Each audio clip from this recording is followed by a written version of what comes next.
writer has an urge to write. And that is why he writes.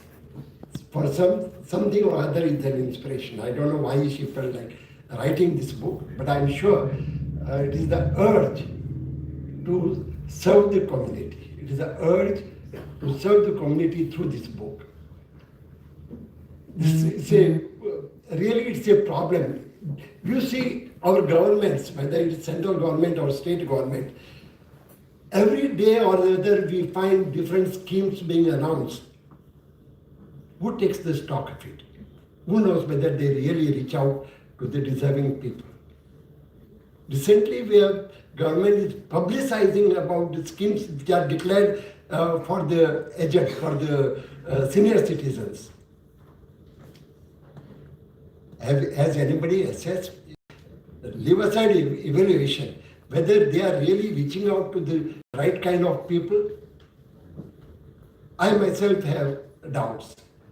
I am a senior citizen, other than what you call the next step of senior citizen? Super citizen. Maybe even beyond that. I am already 81 now. I really wonder what are the schemes. I really have not known so far. I have not seen. I have seen that there are 6 big schemes, 7 big schemes. I read about them in the papers, but when they are going to the right kind of people, I am not very sure about it. And so are you probably. So best thing is jot down. She has written this book, a wonderful book. I just browsed it, but then I found it is very important, very helpful. It will be very useful to the senior citizens who want to help the senior citizens. It has been said, it should go to the panchayats, to the village libraries, and everywhere is possible. Another thing I would like to refer to about this book, since I am into book publishing, not publishing as a book writing, and many of books are published. I am happy when I see the book well published, well presented. And I must congratulate, I think Rama Harunkar is here. I am a fan of his because Rama takes so much pains to see that book is printed well.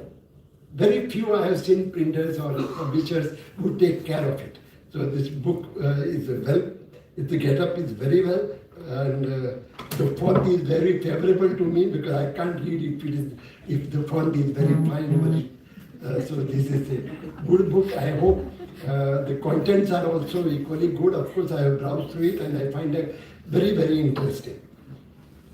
Now, friends, recently we all listened to a wonderful talk by Dr. Gandhi.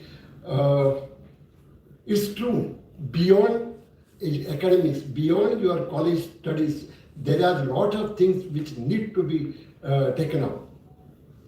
I'll give you one example, not example essentially, but I read about 15 years back, I came across a report published by one committee. They found that all these IAS officers and the so-called bureaucrats were highly educated. IIM, IIT graduates and all highly educated people. They fail to understand the problems of common people, of the poor people. I recently read some 10 years, about 6 to 8 years back, our finance minister, the present finance minister, she says the poor people in India earn hardly about 6 lakhs. Oh, for me, 6 lakhs is big money. Even for any poor to think of it. But our finance minister thinks the common man, the poor man in India earns about 6 lakhs a year. Is it true? I don't know what she means by the poor people. So the committee found that the bureaucrats cannot understand the grassroots problems faced by the people. So they studied it and they realized all these bureaucrats, they study they are all IITians and they have done their IIMs and they have gone through big universities and big colleges. But they have studied whatever they presented in their textbooks. They have not been taught literature. Literature is the crux of knowing the people's pulse. I remember when I studied, up to, of course, I went up to graduation, but until the 12th, I didn't go through 12th. When I studied, it was inter. After SSC, which was 10th, and then I went to first year, second year was the inter, and then junior commerce and senior commerce, I mean commerce graduate. But even at that junior commerce, we had English literature as one subject. It was necessary for us.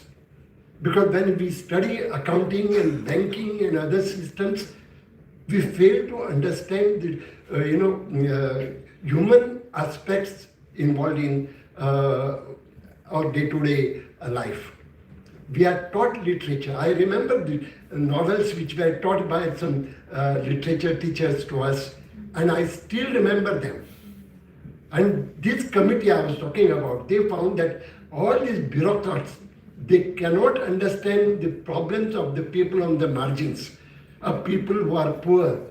That's the reason. And they don't even understand the discriminations meted out to the people on these margins. So it was recommended by them to let them teach at IIT or at IIM courses, let them take up literature as one of the subjects. And I think it was a very sane, very wise decision. Whether it is implemented or not, and I don't think it is implemented, because people are, that is why we have the social workers. They call themselves social workers. Then they work for money. But it is happening now. And all these social workers, the so-called social workers, are becoming politicians who rule over us. Do they read any literature? I don't think so. That is the reason why we find the poor quality of administration, poor quality of governance in our system. So very important point. I was not prepared to talk about this issue here, because literature, I always felt that it is related to a certain class of people. But then we have the topics we deal with in our books, topics which are faced by the commoners in the society. And we know it is the human agony that drives us to write, our literary pieces. And that is why we can connect with the people. If you write, I don't think every writer, you cannot expect every writer to reach out, can be reached out to the commoners. They don't understand the problems, grassroots problems. If we live in ivory towers, because we live in the village, I continue as Dr. Teotonia just now said, I continue to live in my village. When I graduated, I had two options. I just imagine in 60s, Goa was just liberated. Goa was short of graduates. Goa had wanted people to join the government when there were hardly any takers. At that time, I graduated. I had two options: continue with my family business, the shopkeeper, this shopkeeping business in my village, or take up some government job. Many of my colleagues, my colleagues in the college, they took up the government jobs and retired gradually. I mean, in the end of their career, they retired as either directors of accounts or the other places, or managers and general managers. I continued to remain in my village.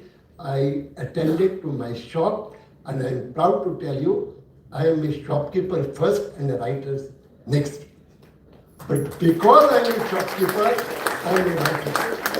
Because I am a shopkeeper, I attended to my customers coming next to my counter. Across the counter, I used to talk to them. I understood them. I actually lived their agonies, their pains, and that is what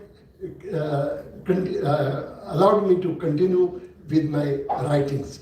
So, but I am a writer today because I was a shopkeeper. I say, because some 15 years back I decided to retire myself. There is no retirement for any businessman, but I retired thinking that I should give more time to writing.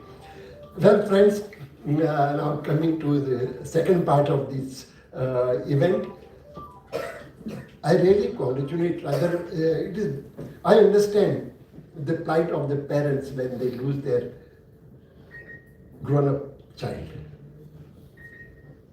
Every one of us, we have lost someday or other some near and dear people in the family or in the neighborhood. We do keep remembering them. But remembering one thing, but immortalizing the one who is not with us is different thing. What Roy and Agnella have done is they have immortalized reuven. I'm very happy that people who are not with us are remembered and remembered with, with joy.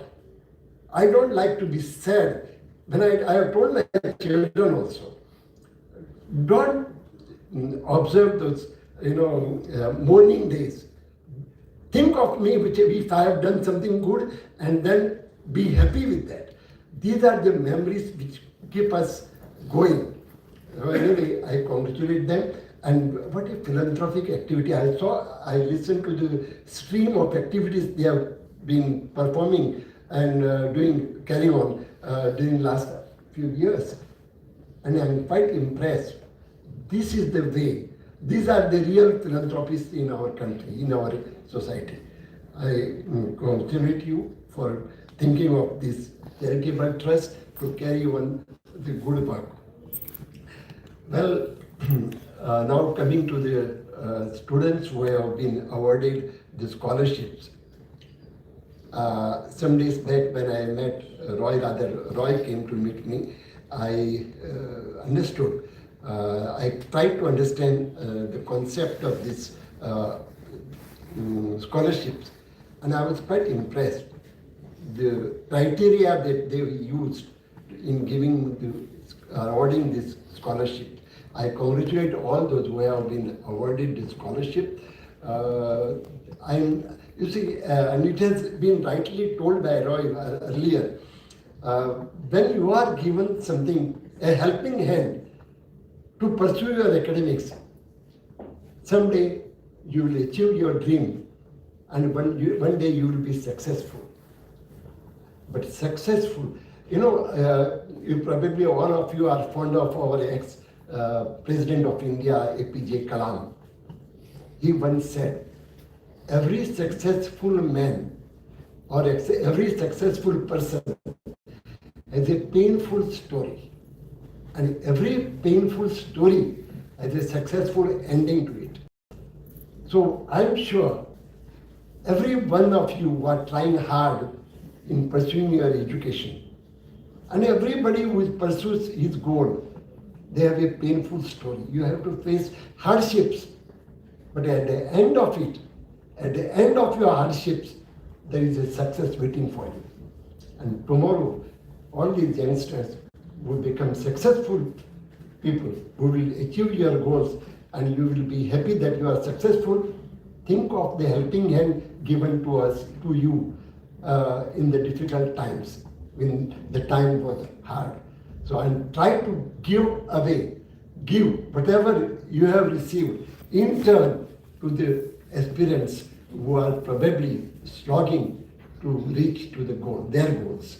So it's a good thing that the charitable trust is doing. I congratulate them, and as I am invited as chief guest here, I have to give some advice, and I am sure you will not go back happy without taking some